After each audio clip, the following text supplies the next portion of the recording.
concept movement of body, space.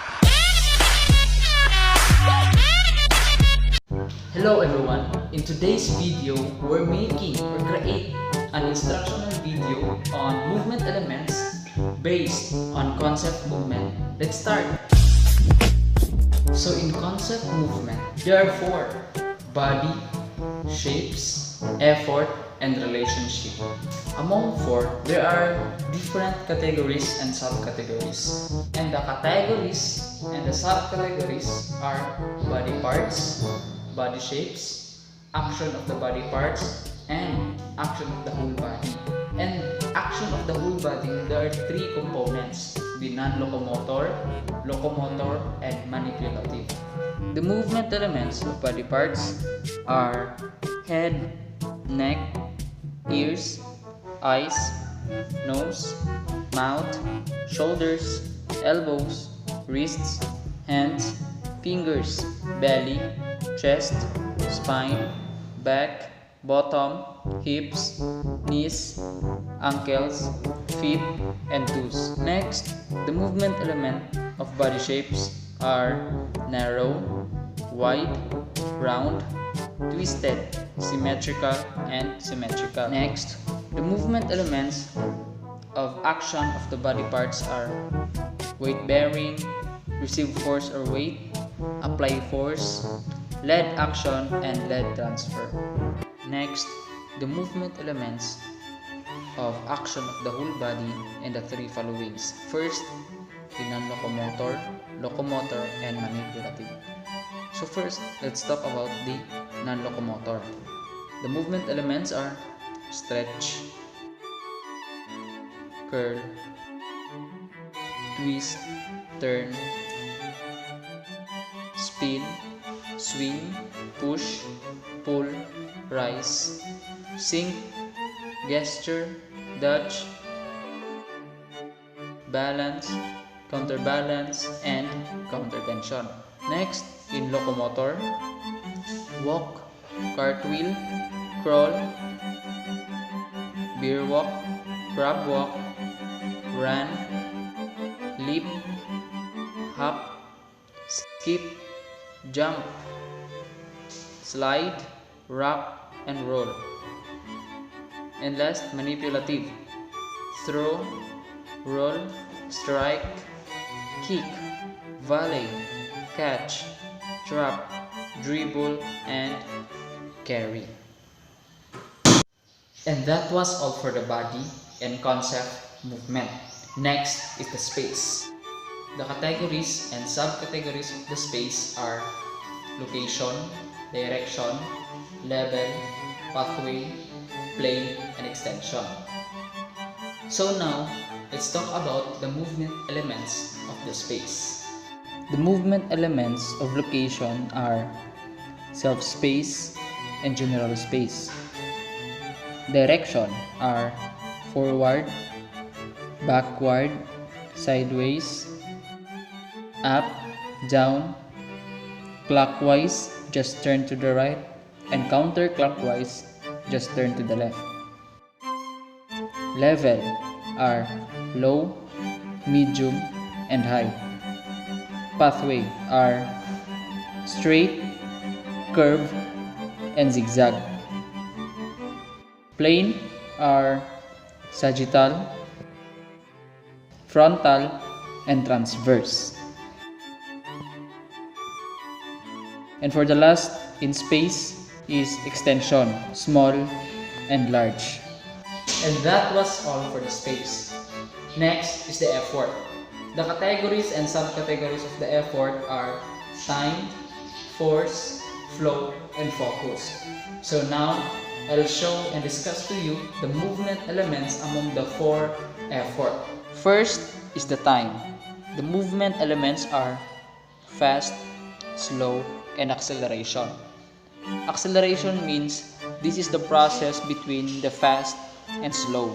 Force are hard and soft. Flow are bound and free.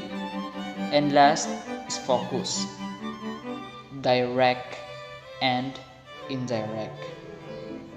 And that was all for the effort. Now, let's move for the last part of concept movement, which is the relationship. The categories and subcategories of relationship are people, position, timing. The timing are the three components, which is the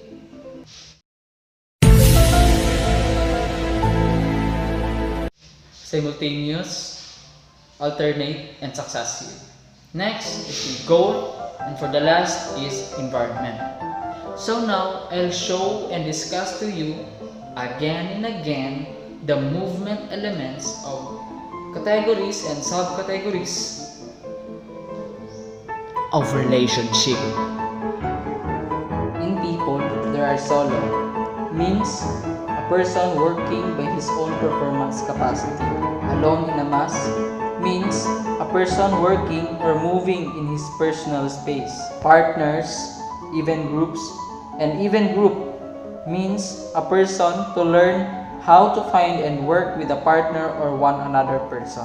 Individual to group means a person relates to a group of others.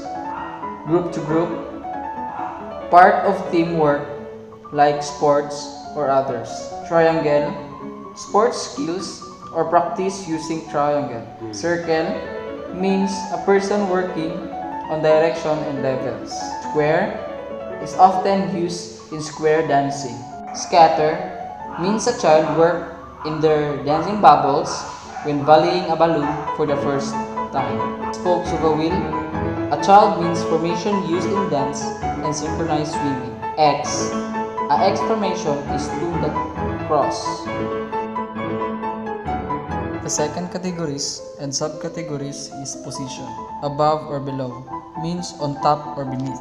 Over or under, on top or beneath, but the person is not stationary. Inverted, having the head below other body parts like gymnastic. Mount or dismount, once a dismount with a jump. Beside and alongside, generally near the side of a person. Through, moving from one another side of a barrier or plane to the other side.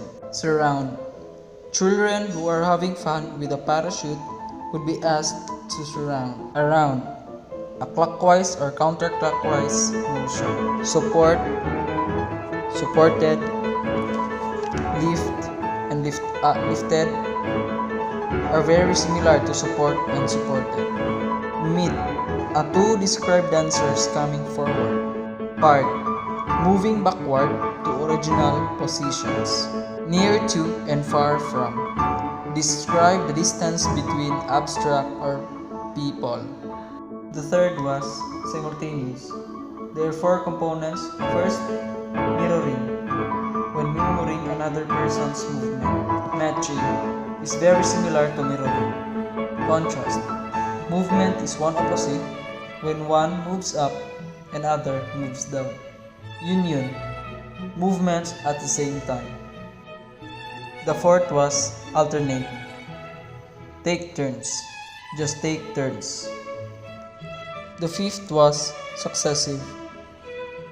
Movement sequence, like throwing a ball on its baseball that there was sequence happen. Canon means from the start to the end.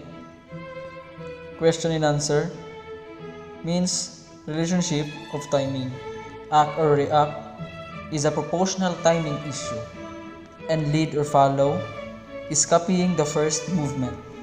The sixth was goal. Cooperative, people are helping each other. Collaborative, create a winning strategy. Competitive, trying to win.